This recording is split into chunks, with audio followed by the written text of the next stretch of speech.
Check the mic and make sure it sound right, boys. 哥伦贝尔大草原，白云朵朵飘在我心间。Everybody， 哥伦贝尔大草原，我的心爱，我的思念。Yeah！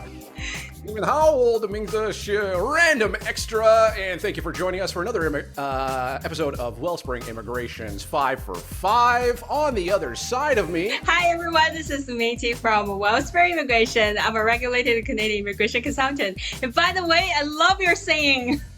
Oh, okay. I think it would sound a lot better if I was back in China in KTV. A little bit more actual music instead of our background track. But anyway, moving on. So Wellspring Immigration's 5 for 5 is a Canadian immigration topic show. If you've tuned into the past and had a look or a listen, because we also do a podcast, and we talk about Canadian immigration topics or facts about Canada within 5 minutes. The intro and the outro do not count. It's only when we ask the questions. So today's topic is going to be on how to spot a fake job offer. So one of Mingqi's clients actually provided us with a fake job offer that they received, and we're going to dissect it for you. So this is what the fake job offer looks like. On first glance, it looks like it could be legitimate, but Mingqi, can you sort of walk us through what is the first flag as I start our timer?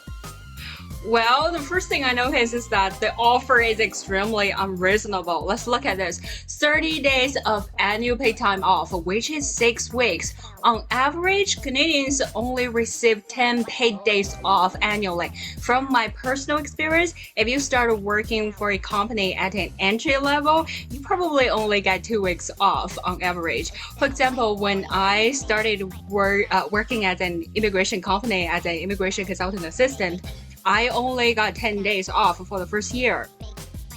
Okay, well that's interesting because in some jobs you won't get any paid time off until the following year. So getting 30 days off right away, that's kind of unheard of, unless maybe you're a CEO of a company. Anyway, what is the second thing that you've noticed on this particular fake job offer?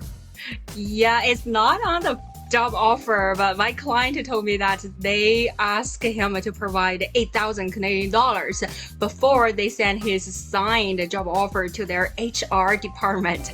Even if it's a real job and you pay for this job, it is illegal in Canada. And like we mentioned before, nobody should charge you any money for a job offer, not an employer nor an immigration consultant. Yeah, absolutely. I mean, not like native Canadians or anybody in Canada already. They don't pay for their jobs. Anyway, I'm going to move on. So I'm just looking at this job offer. The format's a little weird. Yes, it's very odd. So first, let's look at right at the top of the document. It says Government of Canada. You are not applying for a job with the government. It is also a screenshot from somewhere. You can see the quality is really bad.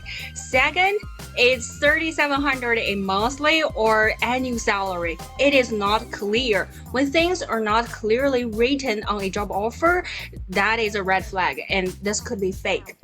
Yeah, so as a native English speaker, just looking at this, there are grammar mistakes all over the place. Capitalization for some of the words are wrong. The structure of the document is weird, like we said. There's a lot of wrong punctuation. I mean, look at this sentence.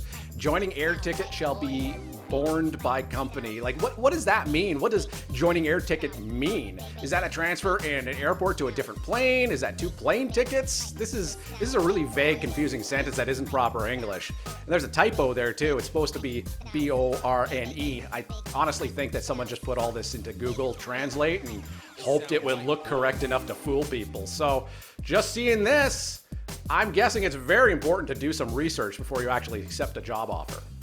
Exactly. After further research, we found the company that provides the job offer doesn't actually exist in Canada. You need to research the company and people who supposedly to work for this company. Well, my coworker copied the pictures of the people on this fake company's webpage and did a Google image search. After all the pictures showed up as generic pictures of business people anyone could download and put them on a website. Okay, that's kind of interesting because I've just taken a look, and there's no social media like Facebook, Instagram, or LinkedIn accounts for the company. I mean, even though they posted the social media icons on the website, all the links only went to the main pages of Facebook, like not the company's actual account.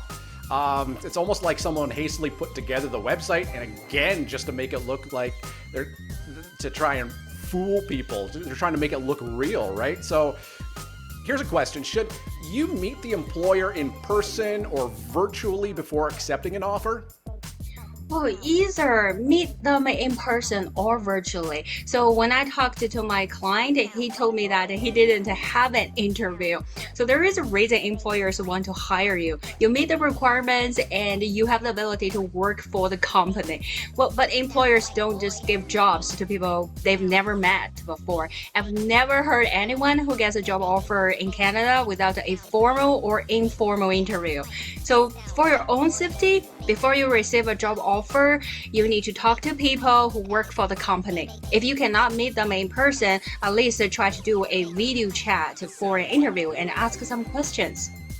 So in my opinion, there's a reason people who offer fake jobs don't want to meet you. It's because you could possibly identify them or report them to the police. If the employer or the person arranging a job for you refuses to meet you, this is just another sign that the job is fake and they just want to take your money.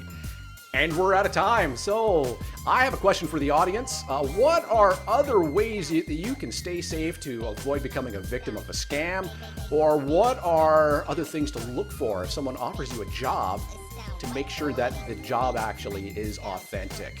So I'm Random Extra for Wellspring Immigration's 5 for 5. And you are? This is Mingqi. Thanks for watching. See you next time. So if you want to leave a comment or have any questions, by all means, leave it down below. Or you can visit wellspringimmigration.ca and take care.